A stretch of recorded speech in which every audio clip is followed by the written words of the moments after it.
This is the Last Minute Blues Podcast with Donny Fandango, Jeff Burton, Alex Ferrario, and former Blues defenseman Jamie Rivers. It is the Last Minute Blues Podcast. Donny Fandango and the homeboy, Jamie Rivers, who is live right now in San Jose, California. A place I've never been, but I've heard it's absolutely lovely. Jamie, what's going on, my dude? How are you? I'm good, man. I'm just looking at my hotel room here. Beautiful sunshine, some palm trees. I mean, California life ain't too bad. Not too bad at all, it sounds like, man. So, okay, well, we got a lot of things to discuss. But the first thing that I just kind of wanted to get from you, man, is like how, this is your first year, full year, being on the ice, being the color guy for Bally Sports Midwest. And, man, I know that you were really excited about it. I know that you were probably a little nervous too. But how has it been going, man? I know that that you're busy as hell, but I got to assume that you're enjoying the bejesus out of it. Yeah, this has been awesome. It's great. I mean, it's as close as you can possibly come to kind of being back in the NHL. We travel with the players and the same hotels and, the nice dinners and then to be a part of the action too at home, down between the benches is a cool vibe. It's so weird. There's two different vibes to it. One, when you're kind of up top on the road, you're looking down, you can kind of see the play a little bit more evolving because you're farther away. Mm-hmm. But when you're down between the benches, you miss certain things because you're right down in the action. But what you pick up is the intensity of the game. You see things that are starting to happen through the emotions of the game. You see players that are kind of boiling over. You see players that are maybe, starting to feel it as far as confidence-wise. And that's something you don't get when you're so far away, like way up in the box. So it's kind of cool. I get the best of both worlds. Absolutely. So, I want to talk about the Blues here in a second, but there's a couple of other things that I want to mention before we get there.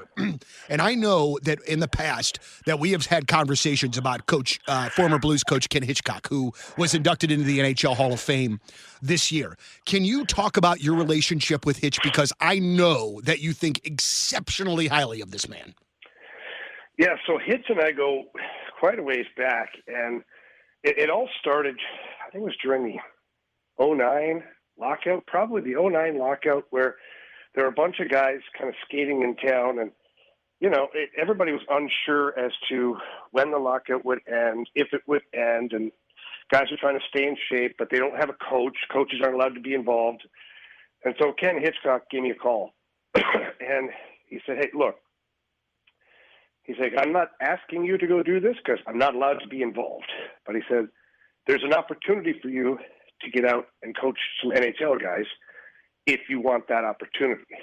Because he had known, I'd gotten away from the game. I started to do some skills coaching and things like that. And he was trying to kind of help me get my foot in the door by working with some of the NHL guys. And at the same time, I know he wanted his guys to have some coaching rather than just skating around kind of aimlessly out there. And so I talked to Barrett Jackman, Alex Steen, Andy McDonald, a bunch of guys, Alex Petrangelo, and they were like, yes, please come out, run us through some drills. And I had obviously never coached any NHLers before, played with a lot of them, but didn't coach them. Right. So it was kind of cool for me because it was like just diving into the deep end. And, nobody keeps you more humble than a pro athlete in their sport, because if you draw up a drill that's stupid or that doesn't make sense, they literally tell you, this doesn't make sense. Right. They're not going to do it. Absolutely. So it's humbling, but it was great for me because it was a crash course in learning how to build a practice plan for NHLers. And then I would splash in skill days to where it wouldn't be the traditional practice. We'd focus in on certain skills to try and keep improving these players. And anyways, I coached them 4 or 5 days a week through the lockout. And when the lockout was over, Hitch reached out to me and he said, hey, I need a favor from you. I said, sure. He goes, would you run training camp for me? And I was like, what? I was like, what? I'm like, you're the head coach. And he goes, we don't have time to screw around. He goes, I want to be able to watch every single aspect of my practices and of my inter squad games. And when I'm on the ice, you see a fraction of it. When I'm up top, I get to see everything. Yeah. I said, I would love to run it. So myself and Sean Farrell, who's the video guy for the Blues for an extended period of time, we we jumped on the ice. Actually, first things first, we get to the rink every morning and have a meeting with Hitch. And Hitch would go over the practice plan.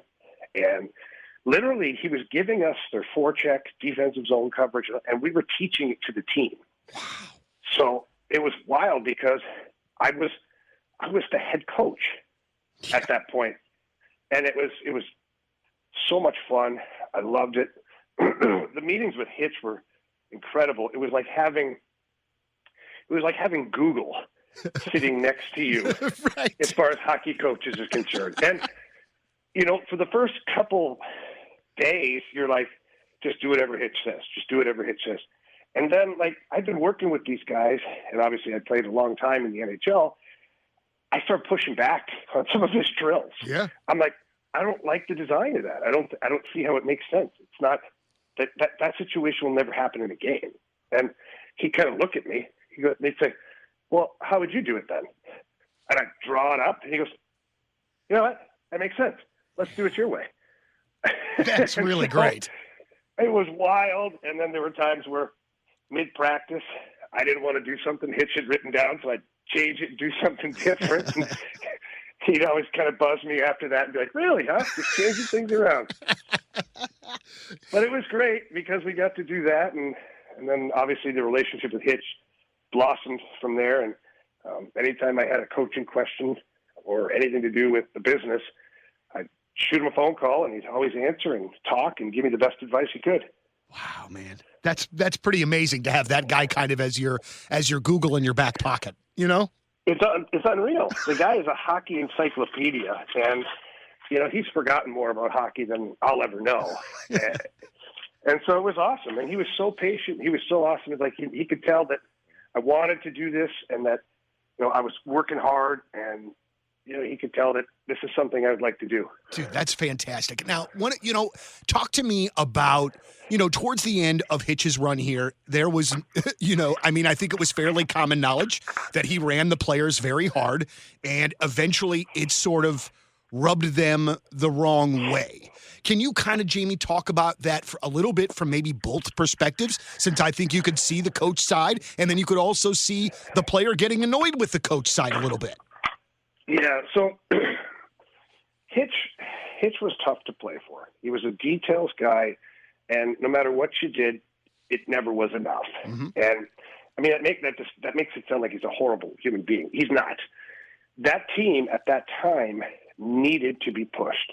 They needed a leader. They needed someone who was not going to take any crap, was not going to bend or break, and that was Hitch. And he turned the franchise around. Yeah. Think of how bad the team was 06, 07, 07, 08, right up until Hitch came here. And then things changed quickly. Now, where he kind of veers off the course a little bit is that Hitch has never played 82 games in the NHL. Mm-hmm. He doesn't know what it feels like for your body, and doesn't know mentally the grind you go through in January and February. You can think and you can think you can be experienced, but unless you've lived it, it's very tough to fully understand. Yeah. And so Hitch would still keep, his foot on the gas on days where guys needed rest. They needed days off, and Hitch would make guys go to the rink. And it's like, he's like, I didn't want them to fall out of routine. I didn't want them to, have a day where they just forget about hockey. And that's the part where he just didn't get that sometimes you need to just say, hey, guess what, today? I'm not even going to think about hockey. And then tomorrow, I'm going to come to the rink refreshed and ready to go. Yeah. Just that balance. Yeah, and that just wasn't in Hitch's makeup. I think he tried at times, but, after a while it just didn't work, and I think some of the players were just getting physically and mentally exhausted. Yeah. Now, I didn't play for the team at the time, close with a lot of the players who did play at the time, and they loved Hitch dearly, but just that he needed to back off the throttle at certain times. Yeah. Yeah, man. As somebody that runs a little hot from time to time. I understand that, sometimes you got to take the foot off the gas or people are going to strangle you. You know what I mean? I mean, that's just kind of how it goes. So that makes a world of sense. But I'll tell you what, and you kind of spoke to it a little bit. When Hitch got named head coach, and very shortly after, even as a Blues fan, it felt different.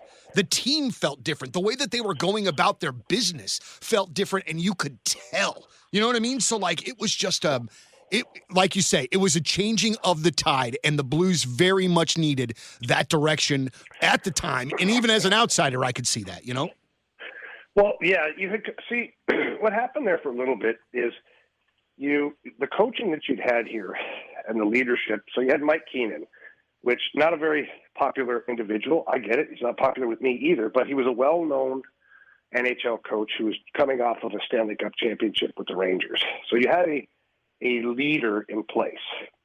Then you fired him and you brought in Joel Quenneville. And we know that Joel Quenneville is one of the most successful coaches in NHL history, let alone Blues franchise history. So he had a great run here in St. Louis. Then you go to Mike Kitchen. Kitch was a great guy, very knowledgeable hockey-wise. He never fully had the room. Mm-hmm. And so then you fired him and went to Andy Murray, and nobody liked Andy Murray. He's not made for the NHL game. Yeah. He's more of a school teacher type thing. So he'd be sliding assignments under your door. Like on the road, you hear a paper slide under your door. It's like an assignment on hockey. Oh, what are we doing here? Right. We got homework. And if you didn't do the homework, the next day he'd pull that out of nowhere where we're going to go over the assignment. And it was weird. I felt like it was third grade again. Dude, that sounds weird. That doesn't even sound like college hockey. That sounds like high school hockey almost. Yeah, kind of was. And I remember Bear Jackman and I were roommates. I forget we were out on the road. And Andy slid the paper on. I was waiting for it. Andy slid the paper under the door, and I slid it back out. And then he slid it back under again, and I slid it back out. One more time, that thing comes in, and then I really slid it back out, out into the hallway. And then it didn't come back in. That to me, that sounds like an all-timer Jamie move. Oh, yeah. Jax was like, I can't believe you're doing this. I'm like, yeah, I'm done. Right. Well, but Jackman was probably like super young at that time too, and probably didn't want to mess with the coach, right? Well, no, Jax was, this is a couple of years into Jax's career. Okay. He was fine with it. Just, I know Keith Tkachuk was on the team, Dallas Drake. Everybody hated it. And so we all kind of did the same thing. In fact, Keith Tkachuk rolled up a towel and put it underneath the door. Yeah, so you couldn't slide anything, yeah. Couldn't slide it underneath. So, needless to say, Andy Murray was relieved of his duties. Yeah. And then they went to Davis Payne. Davis Payne had never really coached anywhere, and he was younger than most of the players, I think, at the time. Or younger than, and it was a weird vibe, and that didn't last long. So then you bring in Ken Hitchcock, and that solidified it. Now you had an authority figure who's won a Stanley Cup. He's had massive success everywhere he's gone. You fall in line pretty darn quickly. Yeah. I'll tell you, as we're, talking about coaches and things, and I know you've seen this too, and I talked about this before, but I loved, and I mean, it makes me smile thinking about the players' reaction to giving the 200-win puck to Craig Berube a week or so ago. Every part of that video that the Blues sent out gave me chills. The way that the players looked genuinely excited for Coach Berube, the way that Chief just looked like his face was going to explode with smiles, and he's not that kind of guy that we see most of the time. It was just a really wonderful thing. And then also, too, I think it completely, without question, answers if these guys and this team is still playing for Coach Berube. They're all in. All in. Yeah, no, these guys love the coach. They do. And Craig Berube has so much respect from the players. And the one thing that people can't forget is Craig Berube respects the players just as much. Yeah. It's not a one-way street. Before it used to be the hard-nosed coach was, I don't care if you like me, you'll do what I say. And now it's not that Craig Berube cares if they like him or not, but he respects the players. He respects their ideas. He respects their opinions. They have talks. They discuss certain things. He doesn't necessarily listen to everything the players say because, if you start listening to all those guys, you're really not the head coach anymore. Right. But he finds a way to make sure everybody's relevant on the team. He's a CEO is what it is. The head coach in the NHL now is no longer that drill sergeant. Mm-hmm. The head coach in the NHL has to be CEO. You have to know how to manage every department in your company. And the forward department, the defense department, the goalie department, your coaches department, your trainers department, that's what it is. So Craig Berube is an excellent CEO in hockey.